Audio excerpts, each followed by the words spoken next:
जय श्री कृष्णा। चाह नहीं मेरी कि पूरा पथ जान सकूं, हे श्री कृष्ण दो प्रकाश इतना कि अपना हर अगला कदम मैं पहचान सकूं।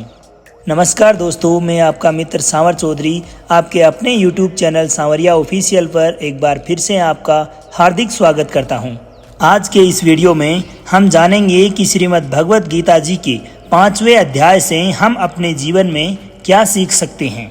इससे पूर्व के वीडियो में श्रीमद् भगवत गीता के 4थे अध्याय में हमने देखा कि श्री कृष्ण अर्जुन को बताते हैं कि भगवान कब और किस रूप में इस धरती पर अवतार लेते हैं, कैसे भगवान को प्राप्त किया जा सकता है और किस प्रकार से अपने गुरु से ज्ञान अर्जित किया जाता है और ज्ञान लेना हमारे लिए क्यों आवश्यक होता है।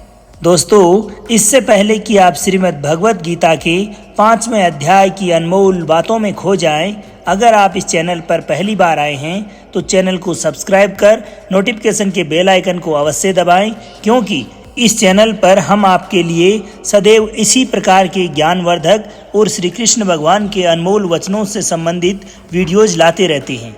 श्रीमद् भगवत गीता के 5वें अध्याय में हम जानेंगे कि भगवत प्राप्ति के लिए सर्वोत्तम मार्ग क्या है, हम अपने जीवन में निर्धारित किए गए लक्ष्य को किस प्रकार से प्राप्त कर सकते हैं और किस तरह से हमारा शरीर हमको आलस्य में बांधने की कोशिश करता है और इससे बचने का उपाय क्या है। तो चलिए विस्तार से जानते हैं श्रीमद् भगवत गीता के 5वें अध्याय से मिलने वाली सीख और शिक्षाओं के बारे में। श्रीमद् भगवत गीता अध्याय 5 कर्म संन्यास योग। इस अध्याय में कर्म संन्यास के मार्ग की तुलना कर्म योग के मार्ग से की गई है। इसी अध्याय में भगवान श्री कृष्ण बताते हैं कि ये दोनों ही मार्ग एक ही लक्ष्य की ओर ले जाते हैं और हम इनमें से किसी भी एक मार्ग का चुनाव कर सकते हैं, परंतु कर्म का त्याग तब तक पूर्ण रूप से नहीं किया जा सकता जब तक कि मन पूर्णतः शुद्ध ना हो जाए, और मन की शुद्धि भक्ति के साथ कर्म करने से प्राप्त होती है। इसलिए अधिकतर लोगों हेतु कर्म योग ही उचित मार्ग है। एक कर्म योगी अपने सांसारिक दायित्वों का निर्वहन शुद्ध बुद्धि के साथ करते हुए अपने कर्म फलों की आसक्ति का त्याग करके उन्हें भगवान को अर्पण करते हैं। ऐसा करके वो पाप से उसी प्रकार से अप्रभावित हो जाते हैं जिस प्रकार से एक कमल पुष्प का पत्ता जल में तैरता तो है किंतु जल उसे बिल्कुल भी स्पर्श नहीं कर पाता। तीसरे अध्याय को अगर आपने ध्यान से सुना और समझा होगा तो उस अध्याय में अर्जुन ने श्री कृष्ण से एक प्रश्न किया था कि हे कृष्ण, यदि आपको ज्ञान योग सरल लग रहा है तो फिर मुझे कर्म योग में क्यों फंसा रहे हैं, मुझे इन भयंकर कर्मों की तरफ क्यों भेज रहे हैं। क्योंकि उस समय अर्जुन को ऐसा प्रतीत हुआ कि ज्ञान योग बहुत अच्छा है, हारने पर स्वर्ग मिल रहा है और जीतने पर महामहिम की स्थिति मिल रही है, तो फिर इससे बढ़िया और क्या हो सकता है। तो एक बार फिर से इस 5वें अध्याय के शुरुआत में ही धनुर्धर अर्जुन भगवान श्री कृष्ण से एक और प्रश्न करते हैं। अर्जुन बोले कि संन्यासम कर्मणाम कृष्ण पुनर्योगम च संससि यच्छेयेत योरेकम तन्मे ब्रूहि सुनिश्चितम। अर्थात हे कृष्ण, पहले आपने कर्म संन्यास की सराहना की और आपने मुझे भक्ति युक्त कर्म योग का पालन करने का उपदेश भी दिया। कृपा पूर्वक अब आप मुझे निश्चित रूप से इस बात से अवगत कराएं कि इन दोनों मार्गों में से कौन सा मार्ग अधिक लाभप्रद है। यहाँ पर अर्जुन भगवान श्री कृष्ण के समक्ष अपनी दुविधा और संशय को प्रकट करते हुए कि आप कभी तो संन्यास माध्यम से किए जाने वाले जो कर्म है उसकी प्रशंसा कर रहे हैं और कभी निष्काम दृष्टि से जो किया जा रहा है उसकी प्रशंसा कर रहे हैं। इन दोनों में से कोई एक जो आपका निश्चय किया हुआ हो और जो परम कल्याणकारी भी हो, उसके बारे में मुझे बताइए प्रभु। दोस्तों, हमारे जीवन में भी कभी कभी हमारे पास में जब दो रास्ते हो और हम कहीं जाना चाहते हैं, किसी लक्ष्य तक पहुंचना चाहते हैं, तो हम इस बात का जरूर पता लगाएंगे कि कौन सा रास्ता आसान और सरल है जो हमें अल्प समय में अपने लक्ष्य तक पहुंचा देगा और कौन सा कठिन। इसी प्रकार से धनुर्धर अर्जुन भी यही जानने की कोशिश करते हुए पूछ रहे हैं कि हे कृष्ण, मैं अभी भी ये समझ नहीं पा रहा हूँ कि मेरे लिए कर्म ज़्यादा अच्छा है या कर्मों से संन्यास। इस अवस्था में भगवान श्री कृष्ण अर्जुन को जवाब देते हुए कहते हैं कि संन्यास है कर्म योगश्च निःश्रेयस्कृवुभो तयोसु संन्यासः कर्म योगो विशिष्यते। अर्थात परम भगवान ने कहा कि कर्म संन्यास और कर्म योग दोनों ही मार्ग आपके परम लक्ष्य की ओर ले जाते हैं, परंतु कर्म योग कर्म संन्यास योग से ज़्यादा उचित है। अर्जुन के प्रश्न को सुनकर भगवान श्री कृष्ण मुस्कुराते हैं और अर्जुन को समझाते हुए कहते हैं कि हे अर्जुन, भले ही संन्यास और कर्म दो अलग अलग रास्ते हों, लेकिन दोनों का लक्ष्य एक ही है। फिर भी जो निष्काम कर्म योग है वह कर्म संन्यास की अपेक्षा श्रेष्ठ है। तो अब सवाल ये उठता है कि कर्म योग कर्म संन्यास योग से ज़्यादा श्रेष्ठ क्यों है। इसी को समझाते हुए भगवान श्री कृष्ण कहते हैं कि हे पार्थ, निष्काम कर्म योग का आचरण बिना किए कोई भी संन्यास नहीं पा सकता। संन्यास का मतलब है कि सर्वस्व का न्यास हो जाना, अर्थात सारी इच्छाएं मिट जाना, अर्थात ऐसी विशिष्ट स्थिति तक बिना योग और तप किए हुए पहुंचा नहीं जा सकता। कहने का तात्पर्य यह है कि ज्ञान योग में भी कर्म तो आपको करना ही पड़ेगा। भगवान श्री कृष्ण कहते हैं कि इन दोनों में जो अंतर है वो केवल और केवल कर्ता के दृष्टिकोण का है। निष्काम कर्म योग सबसे सरल प्रतीत होता है, जहाँ कर्म करते जाइए, ध्यान करते जाइए, ज़्यादा फल की चिंता मत कीजिए। परमात्मा स्वयं अपने आप आपसे ध्यान करवा लेंगे, भजन करवा लेंगे।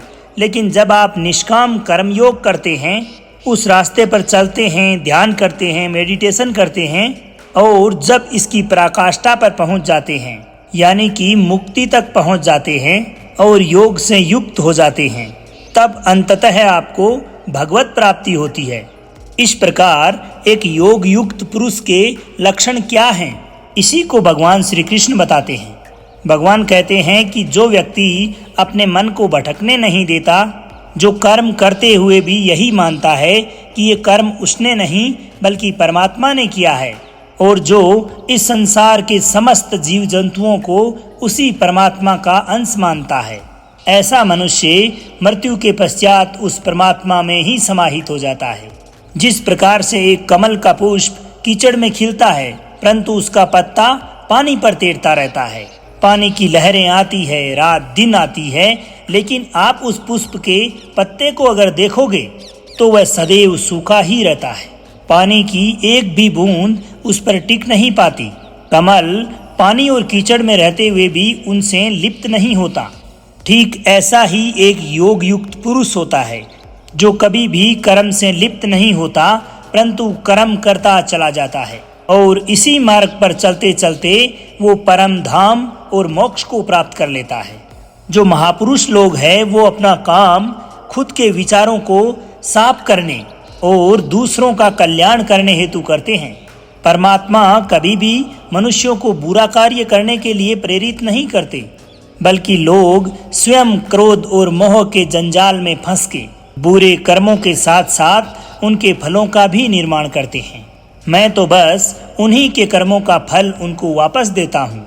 दोस्तों, इस शरीर को चाहे आप जितना मर्जी सुख दे दो, कभी भी इसकी इच्छाएं पूरी नहीं होती।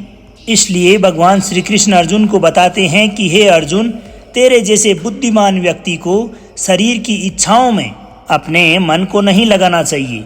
इस संसार का असली योगी तो वही है जिसने इस नश्वर शरीर का नाश होने से पूर्व अपने क्रोध को नष्ट कर दिया हो, जो संपूर्ण प्राणियों का हित करता है, भला करता है और जिसका मन किसी भी कर्म से बंधता नहीं है, तथा जो अपने भटकते हुए मन को एक स्थान पर केंद्रित करके परमात्मा का स्मरण करता है, परमात्मा को याद करता है, वही व्यक्ति सुखी भी है और परमात्मा सहित समस्त जगत का प्यारा भी है। हे अर्जुन, ये इंद्रियां, मन, बुद्धि, इच्छा, आशा, डर और क्रोध ही तेरे शत्रु है, इसलिए इनका त्याग कर। वो जो इस मोह माया से युक्त संसार से मुक्त पुरुष है, वो मुझे यज्ञ और तपों का भोगने वाला, संपूर्ण लोकों के ईश्वरों का भी ईश्वर, संपूर्ण प्राणियों का स्वार्थ रहित सच्चा हितैषी जान करके शांति को प्राप्त होता है। श्री कृष्ण कहते हैं कि उस पुरुष के श्वास और प्रश्वास के यज्ञ और तप का जो भोक्ता है वो मैं स्वयं हूँ। अर्थात यज्ञ और तप जहाँ जाकर अंतिम रूप से विलय हो रहे हैं, जहाँ एक संत के द्वारा किया गया ध्यान जाकर विलय होता है, वो मैं ही हूँ, वो मुझे प्राप्त होता है। यज्ञ के अंत में, यज्ञ के पश्चात जो मिलने वाली शांति है वो मेरा ही स्वरूप है। दोस्तों, हमारा शरीर सदैव आराम की स्थिति में ही रहना पसंद करता है, क्योंकि प्राकृतिक रूप से अगर देखा जाए तो हमारा शरीर भी एक निर्जीव वस्तु है अगर उसमें आत्मा ना हो तो। लेकिन हम ऐसा सोच लेते हैं कि मैं तो शरीर हूँ, ये मेरी आंखें हैं, ये मेरे हाथ है और अब मेरा शरीर मुझे सोने के लिए बोल रहा है। तो इसका मतलब यह है कि अभी आपका शरीर आपकी बुद्धि पर हावी पड़ चुका है। इसलिए आपको ये समझना होगा कि आप एक आत्मा हैं और आप अपनी बुद्धि से इस शरीर को जिस प्रकार से चलाना चाहें वह शरीर वैसा ही चलेगा। दोस्तों, जो रास्ते श्रीमद् भगवत गीता जी में बताए जा रहे हैं वो मनुष्य को सीधा परमात्मा से मिला देते हैं। और अगर आप भी इन बातों को अपने जीवन में उतारेंगे, अपने जीवन में लागू करेंगे, तो आप अपने सपनों को आसानी से पूरा कर लेंगे। जैसा कि कहा गया है कि ईश्वर प्राप्ति के लिए, परमात्मा को प्राप्त करने के लिए मन को वश में करना अति आवश्यक होता है।